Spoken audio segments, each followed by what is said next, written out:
Hello friends, welcome back to my YouTube channel. Friends, आज के इस वीडियो में हम आप लोगों को सबसे महत्वपूर्ण कुछ टॉपिक की चर्चा करेंगे, स्पेशली लद्दाख क्षेत्र में, हिमाचल क्षेत्र में, जम्मू कश्मीर क्षेत्र के लिए। जैसे आप लोगों ने देखा है कि कुछ ऐसे भी न्यूट्रिएंट होते हैं जो चर्चाओं में बने रहते हैं। एक ऐसे ही न्यूट्रिएंट है सीबक थोर्न, जिसको हम संजीवनी के नाम से जानते हैं। बहुत ही प्रसिद्ध है पूरे भारत में नहीं, पूरे विश्व में, क्योंकि बड़ी बड़ी कंपनियां अमेजॉन, एम्बे ग्रुप, वेस्टीज जैसी कंपनियां भी इस पर रिसर्च करती हैं और उनकी वो दवाइयाँ न्यूट्रिएंट के रूप में बेचती हैं। तो इसमें हम लोगों ने देखा कि जिस तरीके से लेवेंडर जैसा फ्लावर्स और कीवी जैसा फल सिक्किम और अरुणाचल प्रदेश में, इतना असम के क्षेत्रों में बहुत ज़्यादा प्रसिद्ध है। और कोरोना के समय में तो कीवी की डिमांड इतनी बढ़ गई थी कि एक कीवी फल की कीमत 500 रुपये तक चले गए थे, एक कीवी फल की कीमत।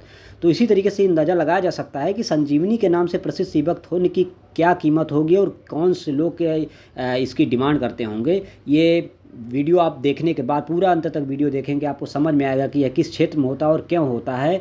क्योंकि ये इम्पोर्टेंट भी है और प्रश्न में एक बार तो आईएएस के प्रश्न में आया भी हुआ है और आज आगे आने की संभावनाएं भी हैं कि किसी दूसरे के नाम से आ सकता है। तो ये क्या है? यह एक प्रकार का क्या है? झाड़ है, एक प्रकार का श्रब है जो येलो कलर की बेरी है, मतलब जैसे छोटे छोटे फली टाइप का होता है। तो एक प्रकार की क्या है? झाड़ है और येलो कलर की बेरी है। ये हिमालय की ट्री लाइन में हुआ है। ट्री लाइन मतलब कि उस एक बेस लाइन होती है जिसके नीचे पहाड़ियाँ कम होते हैं, मतलब कि पेड़ पौधे उसके ऊपर नहीं पाए जाते हैं, तो उस ट्री लाइन में उगाया जाता है। अमेजॉन, अम्बे ग्रुप आदि और एवरेस्टी जैसी कंपनियां इस पे रिसर्च करती हैं, इस पे दवाएं बनाती हैं और बहुत महंगे दामों पर बेचती हैं। और यहाँ तक कि एक छोटी सी डिब्बी शायद 1400 और 2100 रुपये कीमत में बेची जाती है। तो आप इससे अंदाज़ा लगा सकते हैं इसकी कितनी वैल्यू। अभी आपको हम वीडियो में बताएंगे इसमें क्या क्या इसके फ़ायदे हैं। तो हार्ट प्रॉब्लम जैसी चीज़ों को भी ये दूर करता है। इम्यूनिटी जैसी कमजोरी हो गई उसको मजबूत बनाता है, इम्यूनिटी मजबूत बनाता है। ओमेगा फैटी एसिड पाया जाता है। और ये ओमेगा फैटी एसिड क्यों लेखी नहीं, omega fatty acid 6, omega 7, omega 3, omega 9 fatty acid type के भी चीज़ें इसमें पाई जाती हैं। और ये हिमाचल प्रदेश के किसानों ने इसे उगाना भी शुरू कर दिया। भारत सरकार ने इसको मान्यता दिया। यूएन प्रधानमंत्री जी ने भी पिछले साल इस पे ये पीआईबी में सूचना आई थी। प्रधानमंत्री ने भी सीबक थोर्न को संजीवनी के नाम से संबोधित किया था, जो लद्दाख क्षेत्र में बहुत ज़्यादा पाया जाता है। इसकी फूल, पत्ती, छाल और इसके तो जेली बनती है, जैम बनते हैं। और बनाने में इसमें पोटेशियम, सोडियम, कैल्शियम जैसी चीज़ें, iron, vitamin B, vitamin C, vitamin E, poly unsaturated, omega 3, omega 6, omega 9 fatty acid पाए जाते हैं। इसको एंटी एजिंग बोलते हैं, यानी कि इसे खाने से करते तरीके से ना हमेशा नौजवान बने रहना, इसको खाने से जो है। इसीलिए मिलिट्री के जवानों को उस क्षेत्र में यही ज़्यादातर दिया जाता है, जिससे उनमें ये चीज़ झुर्रियाँ ना बनी रहें। शुगर मरीज के लिए तो ये रामबाण है दोस्तों। शुगर मरीज के लिए, टाइप 1 टाइप 2 शुगर के लिए तो बहुत बड़ा रामबाण है, उसके लिए दवाई देनी चाहिए। ब्लड प्रेशर को कम करता है, सनबर्न से बचाता है। ये क्या कहता है? सनबर्न से बचाता है। और ड्राइनेस को कम करता है। फ्लेविनाइड का ये बहुत बड़ा सोर्स है जिससे इम्यूनिटी बढ़ती है। एंटीऑक्सीडेंट है, ड्राई नाइस और कॉमन कोल्ड से बचाता है।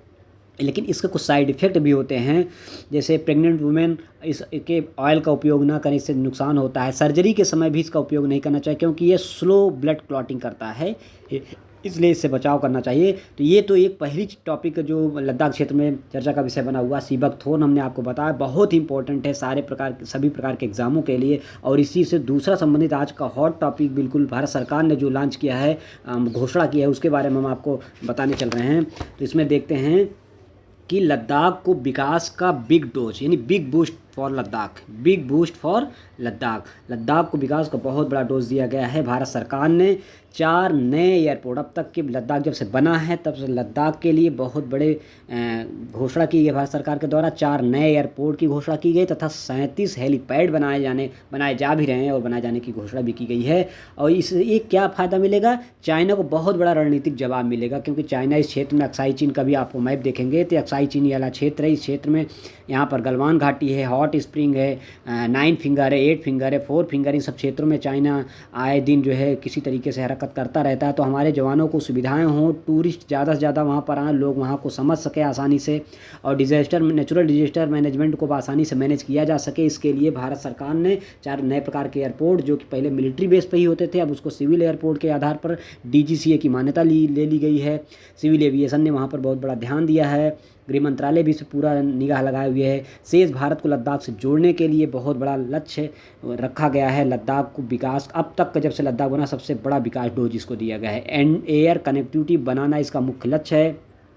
इसकी रणनीतिक, इसकी सीमाओं की रक्षा करना भारत का भी बहुत बड़ा इसका लक्ष्य है। Quick relief during natural disaster से भी इन एयरपोर्ट को स्थापित करने से मिलेगा। इससे टूरिज्म बढ़ेगा, इससे वहाँ के लोगों के बीच आवागमन बढ़ेगा, मिलिट्री का आवागमन बढ़ेगा, जो चीज़ उनके लिए राशन, खाद पानी सारी चीज़ आसानी से पहुँच जा सकेगी। लेह नगर के 4 प्रकार जो एयरपोर्ट है, तो लेह में जास्कर वैली को जोड़ने के लिए LAC के पास बनाया गया, दूसरा कारगिल के पास जो है, तीसरा चांगतांग के पास है, चौथा जो जास्कर के पास है। कारगिल में तो सिविल एविएशन का तो नहीं था, लेकिन मिलिट्री वाले था एयरपोर्ट, लेकिन अब उसको सिविल के लिए भी कन्वर्ट किया जाए। 37 हेलीपैड बन रहा है।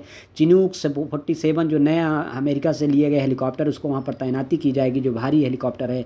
लैंड आइडेंटिफाई करने के लिए यहाँ पर किया गया। तो इस तरीके से हमने आपको मैप के माध्यम से दिखाने की कोशिश किया कि लद्दाख पर इस समय भारत सरकार सबसे ज़्यादा ध्यान दी।